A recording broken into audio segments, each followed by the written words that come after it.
আসসালামু আলাইকুম। এপিসোডের শুরুতে গাড়ির শব্দে চানের আবার কিছু একটা মনে পড়ে। হারান জিজ্ঞাসা করে সে ঠিক আছে কিনা। চান বলে সে ঠিক আছে। তারপর চান সেই সাইকিয়াট্রিস্টের কাছে যায় আর বলে আমি কিছু একটা সাউন্ড শুনতে পেয়েছি, সেটা ল্যাবের বাহিরে থেকে আসছিল, তবে আমি শিওর না সেটা কিসের শব্দ। ডক্টর বলে হারানের সাথে দ্বিতীয়বার দেখা হওয়াটা তোমাকে তোমার পাস্ট আবার মনে করিয়ে দিচ্ছে। চান বলে এটা কিভাবে সম্ভব? 7 বছর আগে প্রথম যখন আমি তাকে দেখেছিলাম তখনই আমার সব মনে পড়ে গিয়েছিল। ডক্টর বলে তুমি শিওর যে তোমার সব মনে পড়েছে? তুমি বললে তুমি আবার কিছু শব্দ শুনতে পেয়েছো, হতেই পারে যে তুমি এখনো সব মনে করে উঠতে পারোনি। সে তোমাকে তোমার বাকি মেমোরি ফিরিয়ে আনতে সাহায্য করতে পারে। সিন চেঞ্জ হয়, আমরা চানকে কফি শপে দেখি। সেখানে হারান আসে। কিছুক্ষণ পর মিনজি এসে হারানকে দেখে খুশি হয়ে যায়। হারান বলে আমি আপনার কফি অনেক মিস করেছি। তারপর তারা ভেতরে গেলে চানকে ডক্টরের কথা ভাবতে দেখা যায়। ডক্টর বলছে তুমি যদি তোমার পাস্ট মনে করে কষ্ট পেতে না চাও তাহলে তার থেকে দূরত্ব বজায় রাখাই তোমার জন্য ভালো হবে। তারপর চান আর বেনকে একটা শপে দেখি। চান কিছু কলম নেয়। বেন চানকে কোরিয়ার কিছু ট্র্যাডিশনাল জায়গার কথা বলে। তারপর তারা গিয়ংজু যাওয়ার প্ল্যান করে। বেন চানকে জিজ্ঞাসা করে সে কিভাবে যাবে। চান বলে সে রেন্টে গাড়ি নেবে। বেন বলে তুমি শিওর? চান বলে চিন্তা করো না, আমি একদম ঠিক থাকবো। সিন চেঞ্জ হয়, আমরা দেখি চান হারানকে নিতে আসে। সেটা নানা দেখে বলে তাহলে তারা আমাকে মিথ্যা বলছে না। তারপর চান হারানকে হাঙ্গাং রিভার নিয়ে যায়। সেখানে সে হারানকে অনেকগুলো কলম দেয় আর বলে ফ্রেন্ডশিপ ট্রায়াল এখনো শুরু হয়নি, কারণ সে 2 সপ্তাহের জন্য থাকবে না। চান হারানকে তার লিস্ট দিয়ে বলে তাকে চুজ করতে। চান যখন ফিরে আসবে তখন তারা প্রথমে কোথায় যাবে এই বলে চান চিকেন নিতে যায়। আসার সময় চান শুনতে পায় এক কাপল বলছিল ক্রিসমাসে তারা জামসুকিও যাবে ফায়ারওয়ার্কস দেখতে। এখন ফ্ল্যাশব্যাকে দেখানো হয় হারান ট্রাফিকে আটকে আছে। তার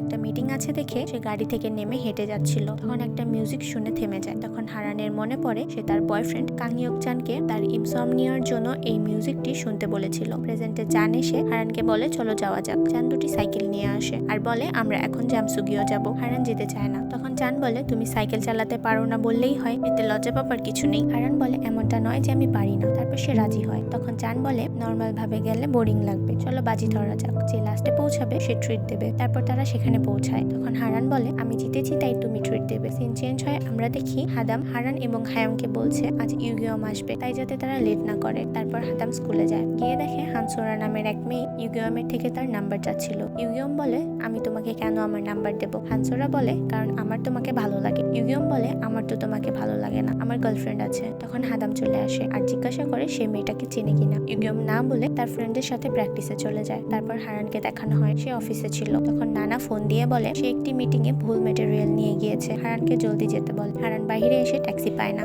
চানকে গাড়ি নিয়ে আসতে দেখে তাকে পৌঁছে দিতে বলে। চান উপায় না পেয়ে রাজি হয়ে যায়। চান অনেক সাবধানে আস্তে আস্তে যাচ্ছিল। হারান তাকে জলদি যেতে বলে, তার লেট হচ্ছিল দেখে। হঠাৎ অন্য গাড়ির শব্দে চানের কানে প্রবলেম হওয়াতে সে ব্যালেন্স হারিয়ে ফেলে। চান হারানের কাছে গিয়ে তাকে সরি বলে। হারান চানকে বলে সে ঠিক আছে কিনা, তার কোথাও লেগেছে কিনা দেখতে থাকে। চান তাকে শান্ত করে বলে সে ঠিক আছে। তারপর হারানকে বলে ট্যাক্সি করে যেতে। সিন চেঞ্জ হয়, আমরা চানকে কফি শপে দেখি। সেখানে হারান আসলে চান হারানকে আবার সরি বলে। হারানও সরি বলে আর বলে আমার তোমাকে জোর করা উচিত হয়নি। চান বলে কিছু বছর আগে বেন আমার জন্য আহত হয়েছিল, আমার বাম সাইডে হর্ন বেজেছিল, কিন্তু আমি সময় মতো সামলাতে পারিনি। সে আবার হারানকে সরি বলে। তখন হারান বলে তোমার ফ্রি ট্রায়াল অনেকটাই কার্যকরী। জামসুগিও নিয়ে আমার তেমন একটা ভালো স্মৃতি নেই। আমি ভেবেছিলাম আমাকে শুধু খারাপ স্মৃতিগুলোই বয়ে বেড়াতে হবে, তবে আমি উপলব্ধি করেছি যে আমি হাসতেও পারি। আমার জন্য আমি আমার খারাপ সময় পেরিয়ে আসতে পারছি। সিন চেঞ্জ হয়, আমরা দেখি ইউগিয়ম নানার সাথে দেখা করতে এসেছে। সে অনেক নার্ভাস। আদাম তাকে বলে সব ঠিক আছে এবং তাকে পারফেক্ট লাগছে। ইউগিয়ম বলে কমেটসের প্রেস কনফারেন্সেও আমি এত নার্ভাস ছিলাম না। তারপর হাদাম ইউগিয়মকে ভেতরে নিয়ে যায়। নানা আর ইউগিয়ম একে অপরকে দেখে অবাক হয়ে যায়। তখন আমাদের দেখানো হয় ইউগিয়ম যখন হাদামের সাথে দেখা করতে যাচ্ছিল তখন রাস্তার মাঝখানে নানাকে দাঁড়িয়ে থাকতে দেখে ইউগিয়ম গিয়ে তাকে সাহায্য করে। আদামের সাথে দেখা হলে আদাম যখন জিজ্ঞাসা করে সে কাকে হেল্প করেছে তখন ইউগিয়ম বলে এক বয়স্ক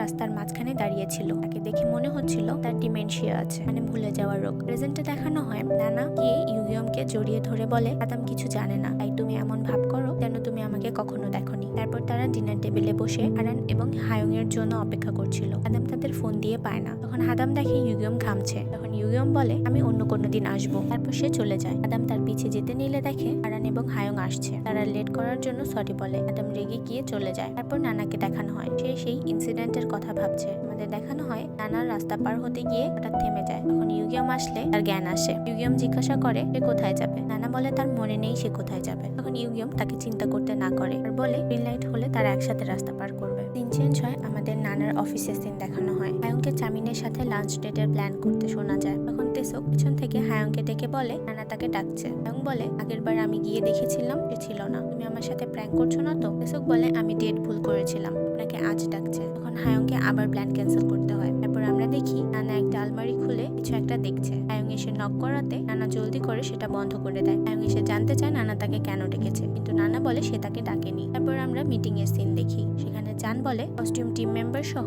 তাদের ইয়ংজু যেতে হবে, মানে ডিরেক্টর আসবে সে এই আইডিয়া দিয়েছে। সিন চেঞ্জ হয়, আমরা হাদামকে একটি শপে দেখি। হাদামের সেখানে ইউগিয়মের ফ্রেন্ডদের সাথে দেখা হয়। হাদাম ইউগিয়ম কোথায় জিজ্ঞাসা করলে তারা বলে ইউগিয়মের তো তোমার সাথে থাকার কথা। তখন আদাম ইউগিয়মকে ফোন দিলে ইউগিয়ম বলে সে তার ফ্রেন্ডের সাথে আছে। আদাম যেতে যেতে রাস্তায় ইউগিয়মকে দেখে ডাকে, কিন্তু সে শুনতে পায় না। আদাম দেখে ইউগিয়ম একটি মেয়ের সাথে বসে আছে। সে রেগে ভেতরে গিয়ে বলে হানসুরের সাথে ডেট এনজয় করছো? তখন আমরা দেখি সেখানে হারান বসে আছে এবং হায়ংও আছে। হারান বলে সেদিন তারা লেট করে আসাতে তাকে সরি বলতে ডেকেছে। ইউগিয়ম বলে তার শরীর খারাপ করছিল তাই সে চলে গিয়েছিল, এতে তাদের সরি বলার দরকার নেই। তারপর আমরা দেখি যখন হাদাম ফোন করেছিল তখন ইউগিয়ম নানার সাথে দেখা করতে গিয়েছিল। আমাদের নানা আর ইউগিয়মকে নানার ভুলে যাওয়ার রোগের বিষয়ে কথা বলতে দেখা যায়। ইউগিয়ম নানার অবস্থার কথা জিজ্ঞাসা করলে নানা বলে মাঝে মাঝে আমার ব্রেন কাজ করা বন্ধ করে দেয়, কখনো কখনো আমি একটা বই 2 থেকে 3 বারও কিনে থাকি। নানা ইউগিয়মকে কাউকে জানাতে নিষেধ করে। সিন চেঞ্জ হয়, আমরা দেখি তেসুক চামিনের সাথে দেখা করতে এসেছে আর সে যে মেয়েদের সাথে প্রতারণা করে সেটা বন্ধ করতে বলে। তেসুক যেতে নিলে চামিন তেসুকের গাড়ির সাইড মিরর ভেঙে দেয়। তেসুক বলে চাইলে সে অন্যটিও ভাঙতে পারে, তবে প্রতারণা যেন বন্ধ করে। তেসুক তাকে এখনই তাদের ডিএম করে বলতে বলে। চামিন রাজি হয় না। তেসুক তখন তার ফোন পানিতে ফেলে দেয়। সিন চেঞ্জ হয়, আমরা দেখি চান কিয়ংজু যাবার জন্য বের হচ্ছে। তখন হারান এসে বলে সে ড্রাইভ করবে। চান বলে কস্টিউম টিম মেম্বারদের তো পরে যাবার কথা। হারান বলে আমি আজ তোমার সাথে যাব। তারপর তারা যেতে যেতে বৃষ্টি নামে। হঠাৎ গাড়ির ওয়াইপার কাজ করা বন্ধ করে দেয়। জোরে বৃষ্টি নামার কারণে তাদের যেতে প্রবলেম হচ্ছিল, তাই তারা এক জায়গায় দাঁড়ানোর সিদ্ধান্ত নেয়। চান বেনকে জানায় তারা পৌঁছাতে পারবে না। চান ভিজে গেছে দেখে হারান তার স্কার্ফ চানকে পরিয়ে দেয়। তারপর আমরা দেখি চান তার নানির কাছে হেল্প চেয়েছে। চানের নানি তাদের নিতে আসে। চান হারানকে পরিচয় করিয়ে দেয়। তারপর তারা চানের নানুর বাড়ি যায়। চানের নানি হারানকে চা খেতে দেয়। হারানের কাছে টিপট, কাপ এসব খুব ভালো লাগে। চান বলে তার নানি এসব বানিয়েছে, সে একজন পটার, বাংলা ভাষায় কুমার। তারপর আমাদের হায়ংকে দেখানো হয়। তাকে চামিন ফোন করে সব সত্যি বলে দেয়। তখন হায়ং চামিনের অফিসে যায়। চামিন বলে তাহলে যে আমাকে ভয় দেখিয়েছে সে তোমার বয়ফ্রেন্ড ছিল? হায়ং বলে আমার বয়ফ্রেন্ড থাকলে আমি তোমার সাথে কেন ডেটে যেতাম? চামিন বলে সে আমাকে থ্রেট দিয়েছে, আমার ফোন নষ্ট করে দিয়েছে, আমার উচিত ছিল অন্য মিররটিও ভেঙে দেওয়া। এবং তার নাকে লাথি মেরে চলে যায়। অফিসে পৌঁছে হায়ং দেখে তেসুক ট্যাক্সি করে এসেছে। হায়ং তার গাড়ি কোথায় জিজ্ঞাসা করলে তেসুক বলে রিপেয়ারে দিয়েছে। হায়ংয়ের তেসুককে সন্দেহ হয়। সে জিজ্ঞাসা করে সে কি চামিনকে ভয় দেখিয়েছে? তেসুক বলে আমি জানি না আপনি কোন বিষয় নিয়ে কথা বলছেন। হায়ং বলে ঠিক আছে, আমি চামিনের সাথে দেখা করতে যাচ্ছি। তখন তেসুক তাকে আটকায়। হায়ং বলে এবারও কি বলবে নানা আমাকে ডাকছে? তখন তেসুক মিথ্যে ফোন আসার অ্যাক্টিং করে ফোন উল্টো ধরে চলে যায়। তারপর আমাদের দেখানো হয় চানের নানি হারানকে তার সব কাজ দেখাতে এনেছে। চান এবং হারান পটরি করে। চানের ফোন আসলে সে বাহিরে চলে যায়। হারান চানের নানিকে বলে চান হয়তো এমন প্রতিভা তার থেকেই পেয়েছে। তখন চানের নানি বলে চানের মা একজন আর্টিস্ট ছিল, তারা মা ছেলে খুব ভালো আর্ট করত। তখন চানের নানি হারানকে চানের ছোটবেলার ড্রয়িং দেখায় আর বলে চানের বাবা চানের ড্রয়িং করা একদম পছন্দ করে না। হারান বলে চানের মা তো একজন আর্টিস্ট ছিলেন। চানের নানি বলে চানের মা বিদেশে আর্ট নিয়ে পড়াশোনা করতে চেয়েছিল, কিন্তু চানের বাবা চানের বড় হওয়া পর্যন্ত অপেক্ষা করতে বলেছিল। তবে সে তার স্বপ্ন পূরণ করতে বেরিয়ে পড়ে। সে ভেবেছিল সে সেটেল হয়ে চানকে তার কাছে নিয়ে যাবে, তাই সে অনেক পরিশ্রম করত। একসময় সে অসুস্থ হয়ে মারা গেল। চানের মা যাওয়ার পর চানের বাবা তার ড্রয়িং বন্ধ করে দেয় আর তাকে আমেরিকা পাঠিয়ে দেয়। চানের বাবা মনে করে পেন্টিং এর কারণেই চানের মা মারা গেছে, তাই সে চানকে পেন্টিং করতে দিতে চায় না। চান আসলে সে হারানের কথা জিজ্ঞাসা করলে তার নানি বলে সে ফ্রেশ হতে গিয়েছে। চানের নানি জিজ্ঞাসা করে সে হারানকে পছন্দ করে কিনা। চান বলে এমন কিছুই না। চান আরো বলে সে এমন একজন যাকে আমার পছন্দ করা উচিত নয়। চানের নানি বলে কেন, সে কি বিবাহিত? চান বলে না। তখন হারান টাওয়েলের জন্য চানের নানিকে ডাকে আর সে চলে যায়। তারপর চানের নানি তাদের বিদায় দিতে যায় আর তার স্কার্ফ হারানকে পরিয়ে দেয়। তারপর চানের নানি চলে যায়। তারা গাড়িতে উঠলে চান বলে আরেকবার ওয়াইপার চেক করে নিতে। চেক করা হলে হারান জিজ্ঞাসা করে আমি এমন একজন কেন যাকে তোমার পছন্দ করা উচিত নয়? কেন তুমি আমাকে পছন্দ করতে পারো না? তখন আমরা দেখি যখন চান আর তার নানি কথা বলছিল তখন হারান শুনে ফেলেছিল। হারান বলে তুমি বলোনি যে তুমি আমাকে পছন্দ করো না, তুমি বলেছো তোমার উচিত নয় আমাকে পছন্দ করা।